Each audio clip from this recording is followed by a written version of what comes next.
Wait a minute. Wait a minute. I want you to get this. I want you to get this. I want you to get this. Why would God bless somebody like Mephibosheth?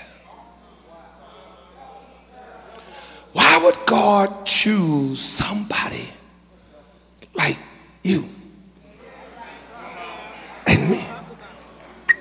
And all the people could get this blessing.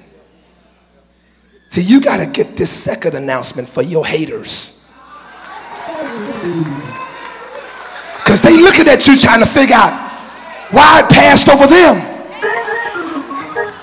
But I wish you just pat yourself and say, I'm the seed of faithfulness. Say it again. Say, I'm the seed of faithfulness. See, here it is. This is why Mephibosheth's blessing comes. There is something in his genes. Not his Jeans, but his Genes. And if you could ever get to the point that you recognize your destiny was not in your Jeans, maybe you stop dropping your Jeans and realize it's in your Gens. I wish I had a witness up in here.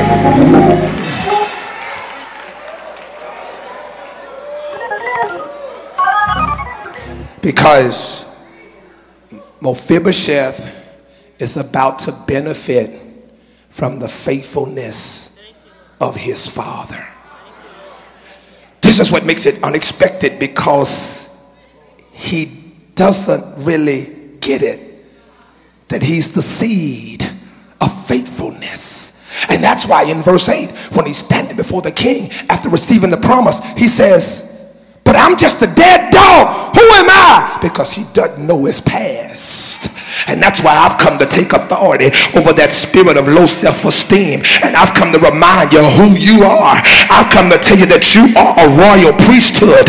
You are a chosen generation. Everywhere the sole of your foot shall tread upon, that is what God's going to give to you. You the head and not the tail. Look at your neighbor and say, do you know who you sitting next to? Man, tell him you ain't never sat next to nobody that think like I think, that dream like I dream, that see like I see. That's why I don't trip when people don't really know the anointing on my life, because it's your loss. I just look at them and say, you must not know who I be. To the left, because baby, I am the seed of faithfulness.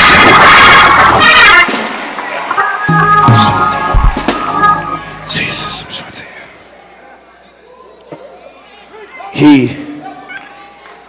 He comes, and because of his relationship,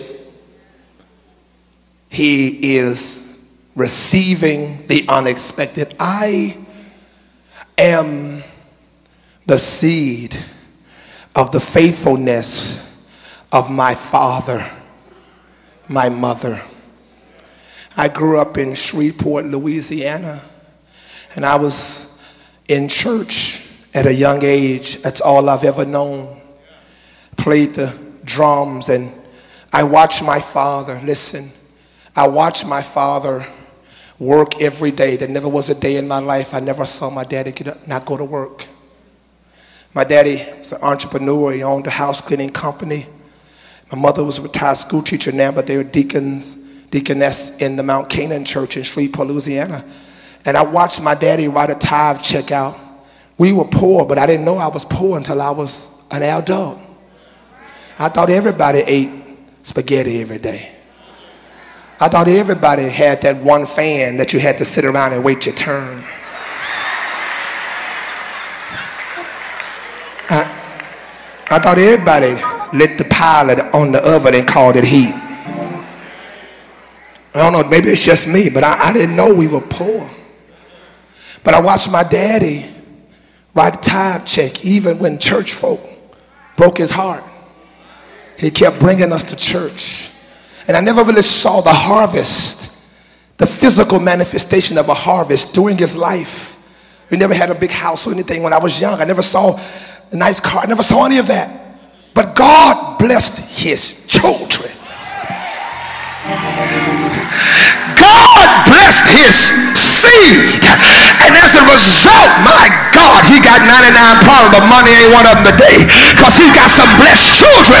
Who am I talking to today? That's why God gave you a praying mama, a praying daddy. You ought to give God glory because you are the benefactor of the faithfulness of the generation that was before you. Somebody prayed for me. Took the time.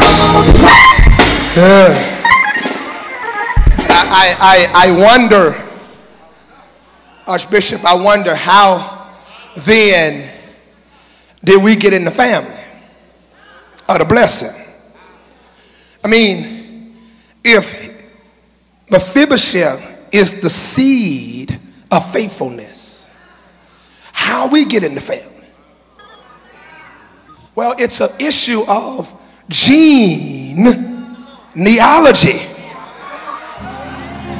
Because when God made a promise to Abram, he said, Abram, I'm going to bless those that bless you and curse those that curse you.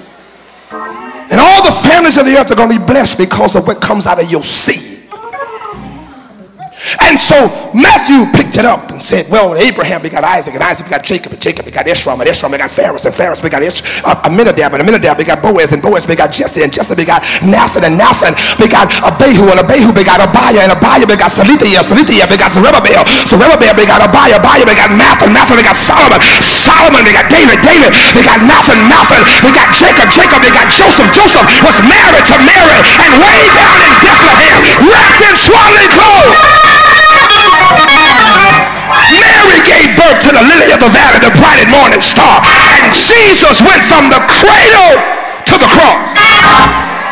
And on the cross, he shed his blood. You do know the blood, don't you, that reaches to the highest mountain, that flows to the lowest valley. The blood that gives me strength from day to day.